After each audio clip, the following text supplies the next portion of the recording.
Good morning, my beautiful warriors, and welcome back to the channel.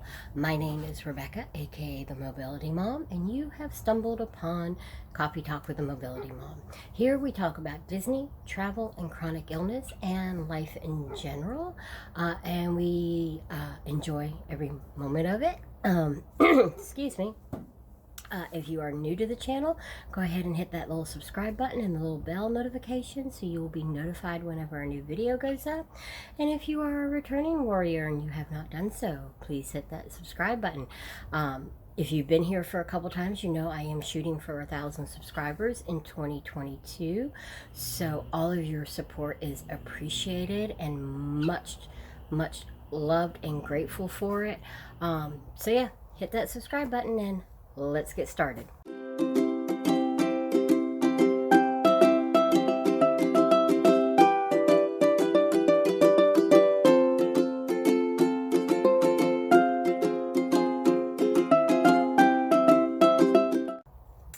So good morning, my warriors. I hope you all are doing well today. I hope you woke up to feeling blessed and grateful for another day. I was very happy that I woke up this morning. I actually felt good today.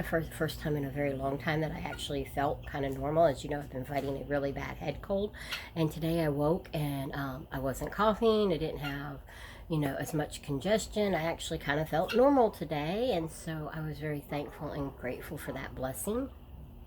So yeah, I was really liking that.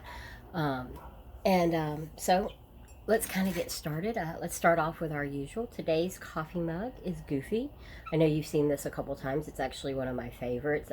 Goofy's my main squeeze, and so I tend to use this cup quite often, but I do have others and I need to dig them out, but he's usually my go thing. And today in here we just have some good old-fashioned Maxwell House coffee.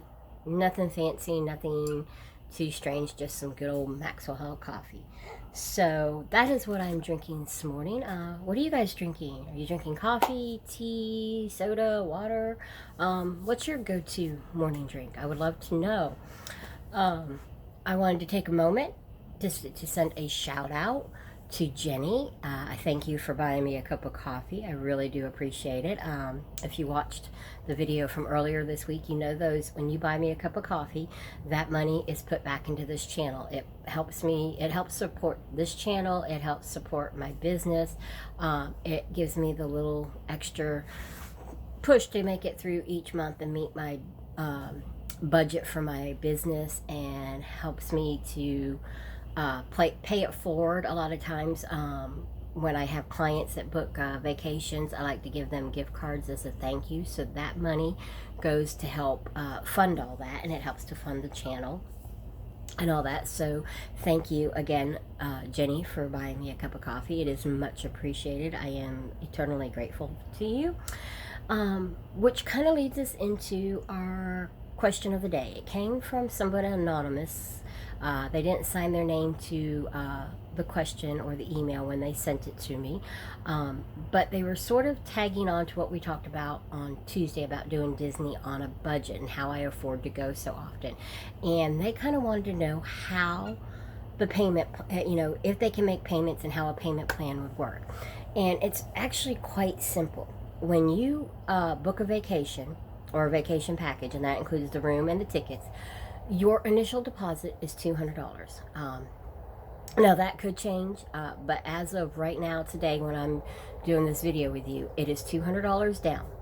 Then you have until 45 days out from whatever date you're going to pay the final balance.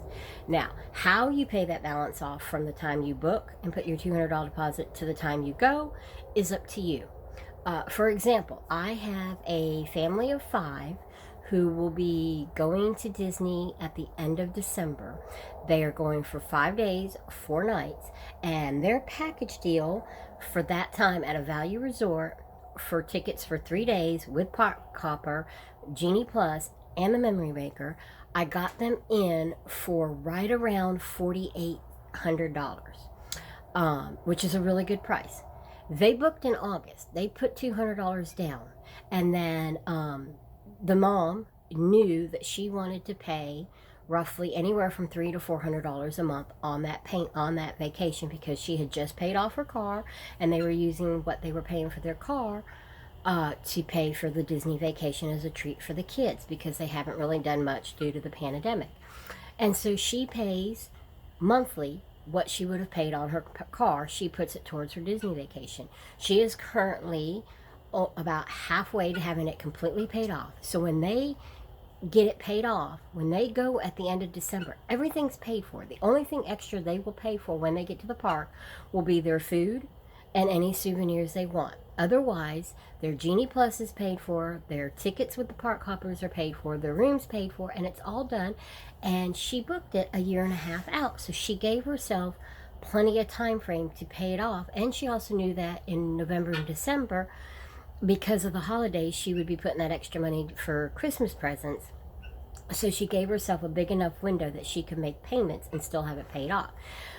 So that goes in back to what I was telling you, how I do mine, how I book in advance and put deposits down on all the different vacations I want to take when I get my income tax back. And I do it so that I know I can put down so much each month on each vacation to have them paid for in advance. For instance, I was on a cruise last September. I took the Fantasy. I did a 5-day, 4-night cruise. Prior to that cruise in August, when I paid off all of that cruise in like mid-June, early July, I saved up the money and put a deposit down in August on another cruise for this September. So I gave myself roughly 13 months to pay for my next cruise. Now, I know I want to take another one in 2023, so because deposits on cruises are half off right now, when I get my income tax, I will book another cruise for probably September of 2023, or I might even go to December, because I like the Christmas cruises. I love the Christmas-themed cruises. So I may book for like December of 2023, put that half off deposit down, and then I've given myself almost 2 years to pay this trip off, or about a year or so. And that's how I do it. And it makes sense to me because I know how much extra I have in my budget to put to vacations. So to whoever asked me that question, that is to me one of the easiest way to do Disney. And you could do Disney like once every 2 years and do a large like week and a half at Disney, or however long you want to do with your family, because you give yourself a good year to a year and a half to pay on it. And it's like the perfect way to do it. So it could become like a family tradition for you, where every 2 years you do a large Disney trip. And you just put your $200 down, and then you make payments on it throughout the year, however much you want to do monthly. You can pay weekly, bi-weekly, monthly, bi-monthly, whatever works for you. If you don't want to make a payment on it at all after you secure it with a deposit, you can save that money and make one large payment 45 days out to pay it off. It's really up to you. And my job as your travel agent is to help you figure that out, what works for you. And even if you book a year in advance out, I will walk you through booking. I will keep in touch with you on a monthly basis. I will check in with you. You know, we will walk this journey. We will, talk dining reservations. If you decide you want to add a couple, we'll get those listed so we can book those 60 days out. Anything you need, I'm there for you. If you have a question for me every single day of the week, you can call me every single day of the week and ask me a question. I'm here to help you as much as you want or as little. If you are somebody that has done Disney multiple times and you know your way in and out of Disney, then my job as your travel agent would be just to sit online and book your vacation for you, so you don't have to do all that. Or if you need to modify a vacation or whatever, or you make modifications if you book it a year out and then you have to it would be my job to sit online for an hour to 2 hours and make those modifications, but you have total control to do what you want when you want. But I highly recommend planning as far out as you can. Put the $200 deposit and then make payments, and that way you're not having to come up with $4,800 or $6,000 or whatever it is for your vacation, where you don't have to come up with that huge lump sum all at once. It makes Disney doable. It makes it budget friendly, and with the way the prices are increasing at Disney, it just makes so much more sense than trying to pay for an entire week at Disney in one lump sum when you can book up to a year and a half out and make payments. So again, to Anonymous who asked me that, that is my suggestion. That's how I would do it. That is how I do it as a Disney travel planner. I always plan a year out, several vacations a year out, and make payments on them. And so that is just my own personal experience, makes it the easiest way to do Disney.